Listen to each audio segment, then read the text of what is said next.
What is up, all you beautiful people? I am just making sure everything works correctly because, hey, you want to make sure this shit works properly, right? So, hey, a friend of mine showed me this video. I was like, really? This sounds very fucking interesting. And hey, why the hell not? And Sony said $85 million. Wow, $85 million. Jesus Christ. So, yeah, I figured, hey, let's react to it. Why not? Apparently actually was a physical PlayStation store, and honestly, that sounds fucking amazing idea. I wish we would have something like that now. 1999, a simpler time. Star Wars was phantom menacing, dial-up internet reigned supreme, and San Francisco witnessed the birth of Sony's ambitious and ultimately not so successful $85 million flop, the Sony Metreon. Nestled inside of this monstrosity of shopping and entertainment was Sony's only physical PlayStation store to date. Sony has had other brick-and-mortar stores like Sony Style or Sony Square NYC, but those places sold a broad range of Sony products. The Metreon PlayStation Store was dedicated exclusively to the PlayStation, though it was much more than just a store. The Sony Metreon complex and its PlayStation Store opened on June 16, 1999, with a grand opening ceremony that included I know why it doesn't exist now. It's a mall. Malls are dead. Physical locations in general are dying. included then San Francisco Mayor Willie Brown. In the years that followed, the PlayStation Store became a place of pilgrimage where die-hard fans could experience launch events for games and consoles, with DJs, cosplay contests, and even celebrity appearances by the likes of Jet Li and Hideo Kojima. The Sony Metreon itself was a 350,000 square foot, 4-story vertical complex that was supposed to be the first in a line of urban entertainment centers created and run by Sony themselves. A place that would house dining, music, shopping, movies, interactive theme park-like exhibitions, and of course, video games. Sony had been developing the Dude. Yeah, this thing was never gonna succeed. I'm sorry. Like, I gotta tell you, like, just I know how common consumers think, and while this might be a great idea on paper, in practice, it's probably one of those things that's like it's probably better left in your imagination than in practice. idea for the center since at least 1995, and reportedly spent $85 million to bring the Metreon to life. The building was developed as a joint venture between Sony, Millennium Partners, and WDG Ventures, and it appears that the ownership was split amongst them, but Sony had the controlling power and was the master tenant, who not only managed the Metreon, but also picked the stores and exhibits for it. Besides the PlayStation Store, the Metreon featured a separate Sony-style store, the first ever in the world Microsoft Store, a large children's play area based on the book Where the Wild Things Are, a 15-screen movie theater with San Francisco's first IMAX screen, a Discovery Channel store, Starbucks, 8 restaurants, an arcade called Airtight Garage, and an edutainment exhibit called The Way Things Work. Inside the PlayStation Store itself, you would find plenty of games to purchase, many behind a counter Sony called the Retail Bar, which was staffed by employees who were referred to as game tenders. With its TV wall greeting. Come on, man. Come on. How do you go through a QA? Did no one hear that fucking name out loud? And like, wait, something sounds wrong with that. By the way, I was gonna say, man, I miss this. I miss this logo. That's the old school PlayStation logo. It's the best. I miss jewel cases. I miss a lot of things from the original PlayStation days. Don't get me wrong. I get why things are the way they are now, but still, man, this makes me nostalgic. By the way, I notice how the seats are all PlayStation colors. Meeting you at the entrance, a glass floor, metal piping, colorful stools, egg-shaped kiosks, moody lighting, and TV screens everywhere. The PlayStation Store screamed futuristic, or at least the late 90s version of the future.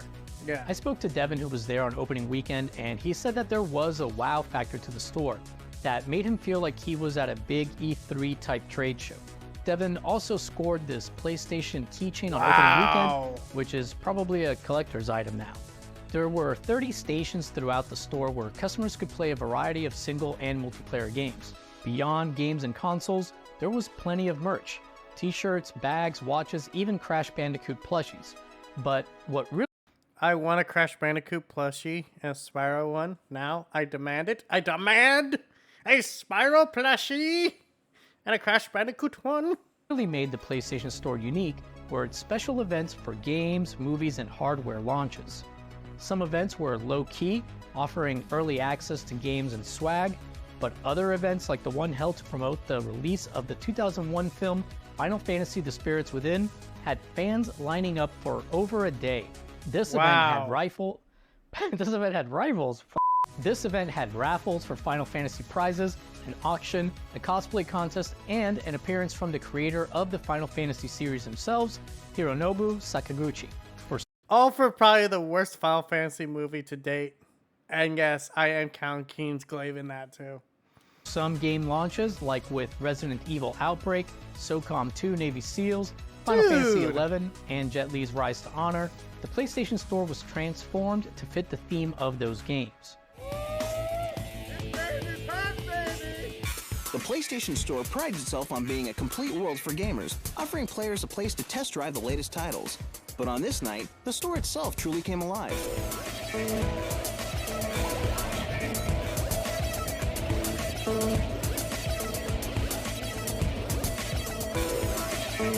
Yeah, it was chemical release, something out in the woods, some sort of biotoxin or something. Just sketch your reports right now. Please, no more questions. We're going to interrogate it. Come on. Rise to Honor's event also featured an in-store appearance from Jet Li. The PlayStation Store hosted the launch of 3 consoles: the PlayStation 2, PSP, and PlayStation 3. Sony Computer Entertainment of Send me back in time and send me to these fucking events right goddamn now. I demand it. I demand it. If you, from the future, are watching this because you're a time traveler, come to me. You guys probably know where I live because, you know, ancient history records will show. Find me. Send me back in time so I can go to these launch events because, oh my God, I would have fucking... Oh! I think I'd give my left nut for it. I know that makes me sound corny, makes me sound like a fanboy. I don't give a fuck. I'll ask for your opinion when I beat it out of you. And then I'll ask how it was to beat it. America Executive Vice President Jack Tretton was at all 3 launches and handed out the console to the first person in line for at least the PSP and PS3 launches. The PS2 launch event was held on October 26, 2000, and was fairly simple compared to some of the later game launches. Oh, you guys do not know what it's like to go to a launch event. And I'm not even talking like a console launch event, because spoiler alert for me, I never went to one. But a midnight launch event for like a game, I went to one for Halo 5. I'm pretty sure I went to the GTA 5 one as well. It's weird. The ones I can remember, GTA 5, Halo 5, not Halo 5, sorry, Halo 4. With a friend of mine, well, a friend at the time. And it was so weird because I'm like, why am I sitting outside for a game? But it's like, people were doing it. The GTA 5 one in particular was like, dude, fuck. I literally thought at one point I was going to get fucking jacked. I'm not kidding. Like there was just like this, there was this group of guys like behind us, and they were like causing a fuss and everything. Mind you, we're at a fucking GameStop. Like, come on, you're at a GameStop. Dude, you don't have to be a dick at a GameStop.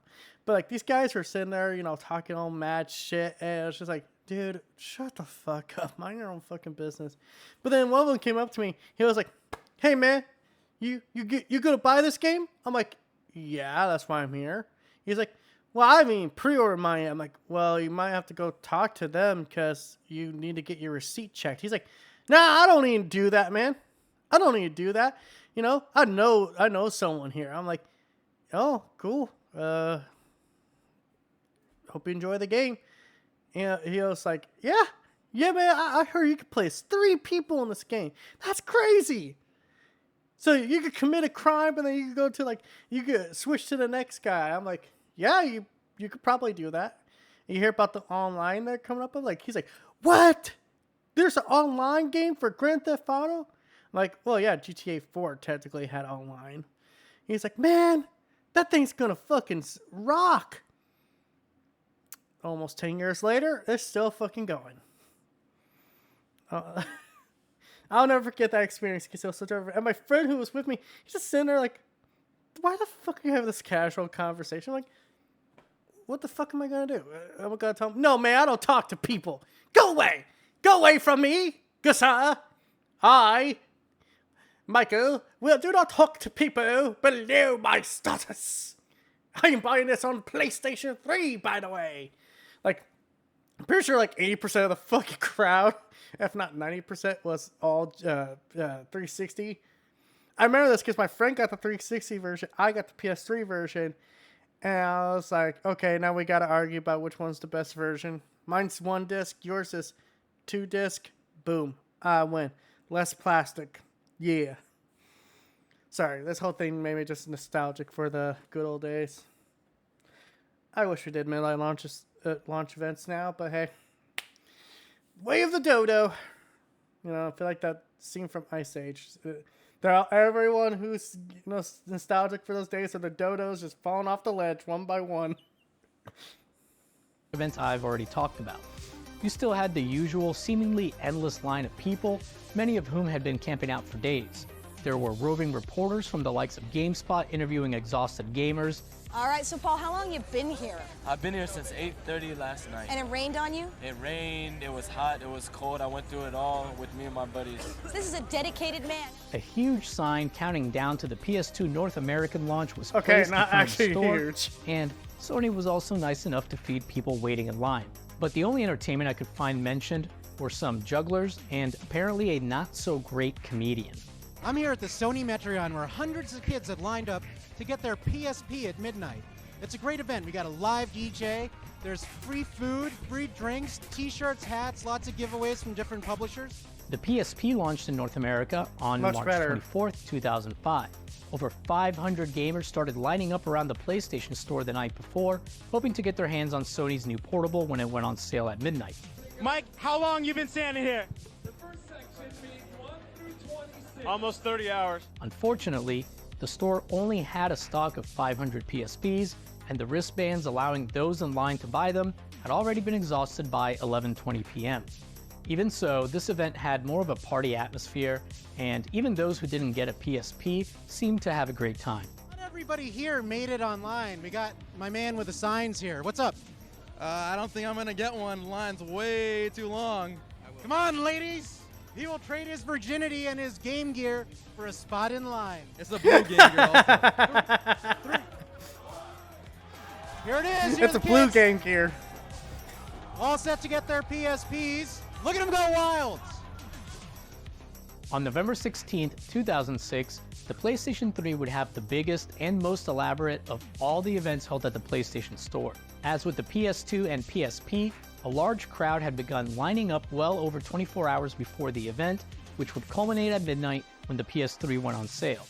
You had the all to sit there just to play Resistance of Fall of Man, which, hey, fair enough. That's a good game. But unfortunately, how many launch titles were really that good? The usual staples from these events like a DJ, merch giveaways, free food, etc. But the overall number of people in line and the scope of the event was bigger this time. 240p. The press invite promised a quote-unquote dramatic delivery of the PS3, and Sony, pardon the pun, delivered.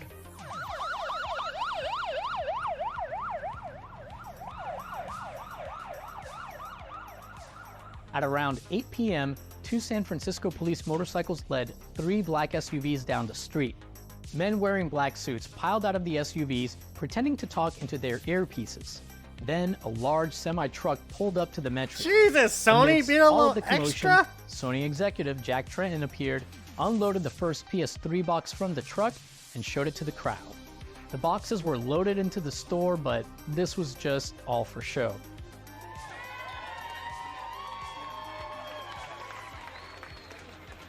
The boxes were actually empty. The PlayStation Store had not only already received their shipment of 700 PS3s, they'd already been packed into PlayStation Store bags well before the event. Then, as if being sleep-deprived from waiting in line for 2 days wasn't punishment enough, Angels and Airwaves gave an hour-long performance at 9 p.m. on a stage that had been set up in the middle of 4th Street. The PlayStation Store had a much bigger allotment of PS3 consoles than the mere dozens sent to other retailers. But with a reported 1,000 plus people in line, many went home empty-handed.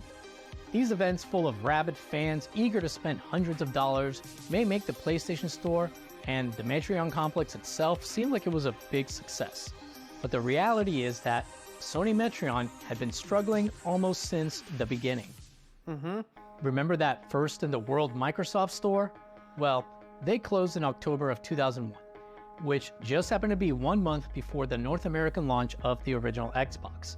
And while it would make Yeah, and that would be interesting to be a thing to be like there, like, hey, we're launching an Xbox at a PlayStation, you know, a Sony-centric area. Huh? So it's like, hey, that's kind of weird, but dude, like Microsoft stores, you cannot find them. Like, I mean, it's like I think they're fucking rarer than a Metro Center, a Micro Center. I mean, sorry, a Micro Center, because like Microsoft, like they just don't care anymore about physical stuff. Near to Sony, but it's like it's kind of weird to think like the first Microsoft store was in essentially a Sony store, and the year before they launched their console, they're like, oh yeah, we gotta get the fuck out of here, don't we? make a much juicier story if Sony had pushed out Microsoft. The truth is that as early as 2001, pretty much every business at the Sony Metreon, except the movie theater, was struggling. Metreon restaurants had already begun closing, and by 2002, the initial luster of the Metreon had noticeably faded. In a May 1st, 2002 article by David Lazarus, he highlighted some of Metreon's struggles. The customer service team, previously comprised of 9 staff members, were laid off, and security guards took on the job of fielding questions from the public. One of the major attractions, the way things work, had been removed the previous summer, and there were rumors that Sony was exploring options to exit the master tenant lease and hand over management to a more experienced mall operator. Many retailers like the Discovery Channel store reduced inventory due to sluggish sales. Discovery would regularly cut employee hours and sometimes even close early due to the lack of customers. Discovery, who took up a large part of the first floor, later asked for a smaller space to rent, but Sony wouldn't allow them to alter their current lease, and Discovery, like so many other stores, just refused to renew their lease and left in 2003. Attendance continued to plummet, and stores, including the PlayStation Store, were often empty. In a 2006 interview with San Francisco Gate, Metreon's creative director Trevor Bryant said, "Our original vision was to create a space that was really innovative in terms of being a technology showplace and an educational experience. What got created was a shopping mall with gated attractions that you had to pay to get into. It wasn't very fun, and the public reacted to that. Sony started cutting our budget almost as soon as we opened. They decided within 6 months of opening that they didn't want to be in the land development business after all. Over the next few years, the Metreon became a bit of a revolving door for tenants. The only notable addition that Sony made was in 2005 with the Walk of Game, a copycat of the Hollywood Walk of Fame that honored video game industry giants, games, and characters. In February of 2006, Sony finally threw in the towel and sold the Metreon to the Westfield Group. Westfield's overhaul of the Metreon included removing the Walk of Game and turning the second floor into a city Target. And although the PlayStation Store remained open, it wouldn't be open for long. The last significant event that was held at the PlayStation Store was for the release of 2008's Metal Gear Solid 4, but this time, there wouldn't be a midnight launch party. Instead, Hideo Kojima and several other creators simply made an in-store appearance to sign copies of the game from 4 to 6 p.m. on June 14, 2008, 2 days after Metal Gear Solid 4 had already been released. Just a year after the Metal Gear event, Sony opted not to renew their lease with Westfield and finally closed the PlayStation Store on June 3, 2009, 10 years after it opened. A spokesperson from Sony said, "We're looking for new avenues for retail space, but we felt it best not to continue with dedicated retail stores at the Metreon at this time. It's a business decision." The PlayStation Store closed with zero fanfare. There was no over-the-top spectacle filled with men in black, no bands, no Jack Tran either, no goodbye party, just a curt statement from Sony, a small sign out front, and the feeling that Sony regretted the whole thing. Yeah, I get that. Thanks so much for watching the whole video.